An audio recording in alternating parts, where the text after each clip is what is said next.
আসসালামু আলাইকুম, welcome back. IS mom blog. আশা করি আল্লাহর রহমতে সবাই ভালো আছেন।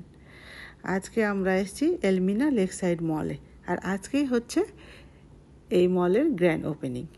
এটা আমার বাসার একেবারে কাছে। আমি প্রত্যেকদিন যেখানে হাঁটতে আসি, মানে আমার রিফ্রেশমেন্টের জায়গা যেটা, সেটার পাশেই হচ্ছে এই মলটা। আর এত কাছে গ্র্যান্ড ওপেনিংয়ে আসবো না, সেটা কি করে হয়। চলুন তাহলে এখানে কি কি শপ আছে সেটা দেখব, আর লেক সাইডটা দেখি কতটা সুন্দর। যেদিকেই যাই দুইটা জিনিস দেখা যায়, এক হচ্ছে অনেক মানুষজন আর অনেকগুলা ফুল। যেহেতু আজকে ওপেনিং হয়েছে, তাই প্রত্যেকটা শপের সামনে খুব সুন্দর সুন্দর ফুল রাখা আছে, যেগুলো দেখতে খুব ভালো লাগছিল। তো পরে বাকি সবগুলো দেখব, আগে লেক সাইডটা দেখে আসি। আমরা লেকের পাশে চলে এসেছি। এখানে দেখি কয়েকজন লেকের পাশে বসে গল্প করছে। ওই সাইডে একটা ব্রিজ আছে, ব্রিজটাতে একটু পরে যাব। আর এখানে বাচ্চাদের জন্য ছোট ছোট গাড়ি আছে, সামনে আছে একটা ফুটবলের কোর্ট।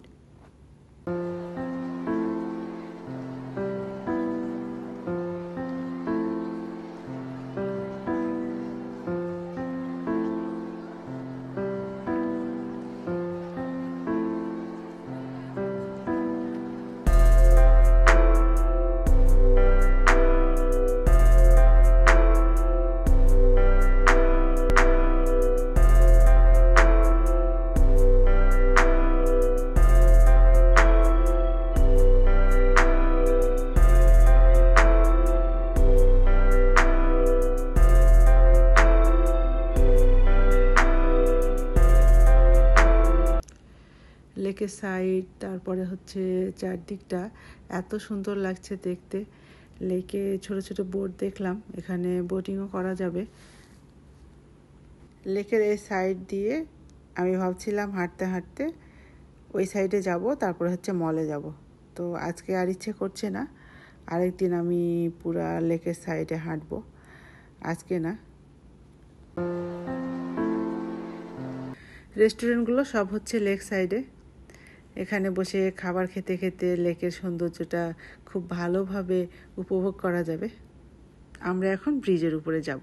যাওয়ার সময় দেখি লেকের পানিতে অনেক রকম আলো। পরে দেখলাম পানির নিচে যে লাইটগুলো দেওয়া আছে সেটারই বিভিন্ন কালার হচ্ছে, আর এই কালারের কারণে এই লেকের সৌন্দর্যটা আরও অনেক গুণ বেশি বেড়ে গেছে।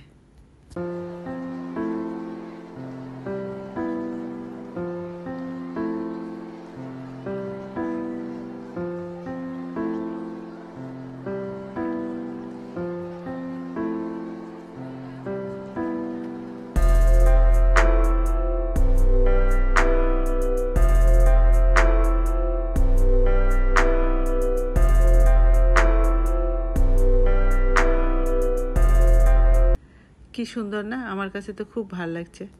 আয়নার বাবাকে বলছিলাম যে ওই ব্রিজটাতে দাঁড়িয়ে একটা সময় এই সাইডটা দেখতাম, এখন এখানকার ব্রিজে দাঁড়িয়ে ওই সাইডটা দেখছি। যারা কেলে আছেন বা কেলের আশেপাশে, এলমিনার আশেপাশে, বা যাদের এলমিনা আসা সম্ভব, তারা অবশ্যই একবার এলমিনা লেক সাইড মল এসে ঘুরে যাবেন। আশা করছি আপনাদের ভালো লাগবে।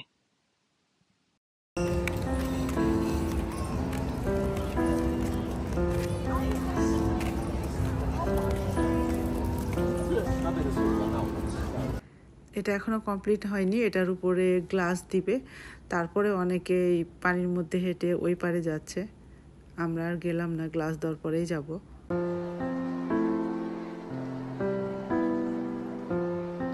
এবার হচ্ছে মলের ভিতরে যাই। এখানে বেবিদের একটা প্লেগ্রাউন্ড আছে। আয়ন বেবির খুব ইচ্ছা ছিল এখানে বসে খেলবে, কিন্তু তার হাইট অনুযায়ী এই গাড়িগুলো হবে না, তাই একটু মনটা খারাপ। আর এখানে আছে হচ্ছে গ্যালারি, তো গ্যালারিটা দেখতে আমরা যাচ্ছি। এই টাইপের গ্যালারিগুলো দেখতে খুব ভালো লাগে, যে কল্পনাগুলোকে বাস্তবায়ন করার জন্য যে প্ল্যানগুলো করা হয় সেগুলো এখানে রাখা থাকে ছোট ছোট করে। এটাই কিছুদিন পরে বাস্তব রূপ নিবে, কোনোটা হয়তো বা নিয়ে নিয়েছে। কি সুন্দর করে সাজানো থাকে। এখানে ছোট্ট একটা প্লেগ্রাউন্ড আছে, আয়ন বেবি সেখানে গেছে প্লে করতে।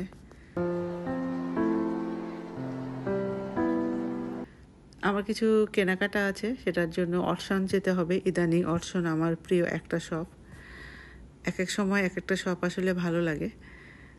এখন হচ্ছে অটসন ভালো লাগে, যা কিছু কিনি এখান থেকেই কিনি এখন। আমাদের আশেপাশে যতগুলো অটসনের শোরুম আছে তার মধ্যে সব থেকে বড় হচ্ছে এটা। এটা অনেক বড়। আর এখানে আমি দেখলাম কিছু নিউ কালেকশন। আমাদের কেনাকাটা শেষ, অনেকক্ষণ ধরে আমরা ঘোরাঘুরি করছি, গলাটাও শুকিয়ে গেছে, দেখি কি খাওয়া যায়। তো আয়ন বেবি বলছিল যে আইসক্রিম খাবে, আর আয়নের বাবাকে আমি বলছিলাম যে যেখানেই যাই নিউজ আর 7-11 এই দুইটা শপ চোখে পড়বেই। তা আমরা আইসক্রিম খেতে আসলাম ইনসাইড স্কুপে। এখান থেকে দেখছিলাম যে কোন ফ্লেভারটা নেওয়া যায়, টেস্ট করছিলাম। তা আমরা আমাদের পছন্দ মতো ফ্লেভার নিয়ে নিলাম। অ্যান্ড বেবি বেলুন দেখেছে, এখন হচ্ছে সে বেলুন নেবে, তাই আমাকে বলছিল। তা আমি ওকে বললাম যাও একটা নিয়ে আসো।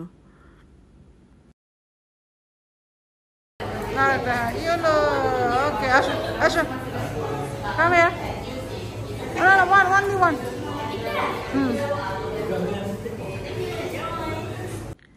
বৃষ্টি হচ্ছে তাই আমরা একটার বেশি আইসক্রিম নিয়ে নিই, আর আইসক্রিমটা অনেক বড় ছিল। বেশি নিলে আয়ান বেবি বেশি খেয়ে নিবে, আমি এখন চাচ্ছি না যে সে বেশি আইসক্রিম খাক। আর এত আওয়াজ আর চারদিকে এত গান বাজছিল যে আমি অরিজিনাল কোনো ভয়েস রাখতে পারিনি।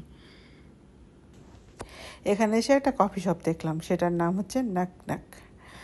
তা আমি কখনো ট্রাই করিনি কফিটা। আয়নের বাবাকে বলছিলাম, নামটা শুনে কেন জানি আমার হাসি পাচ্ছে। তো আয়নের বাবা আমাকে বলছিল চলো খাবা নাকি, তো আজকে না অন্য দিন ট্রাই করব। আমাদের কিছু প্রিয় খাবার আছে, সেগুলো রেস্টুরেন্টগুলো এখানে দেখলাম। তা আমাদের জন্য খুব ভালো হয়েছে, সেগুলো খাওয়ার জন্য দূরে আর এখন যেতে হবে না, হাতের কাছে পেয়ে যাব। আয়নের বাবাকে বলছিলাম যে এটা ভেবে আমার খুব ভালো লাগছে।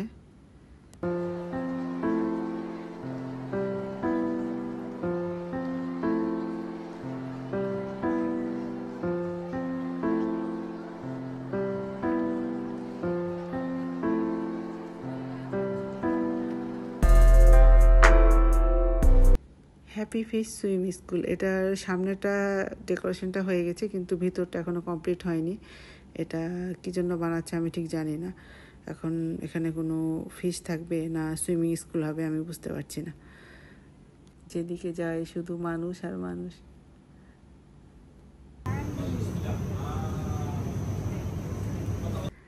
আমরা এখন বাসায় চলে যাচ্ছি। আজকে পর্যন্ত, আপনারা সবাই ভালো থাকবেন। নিউ ব্লগে আবার দেখা হবে ইনশাআল্লাহ। আল্লাহ হাফেজ।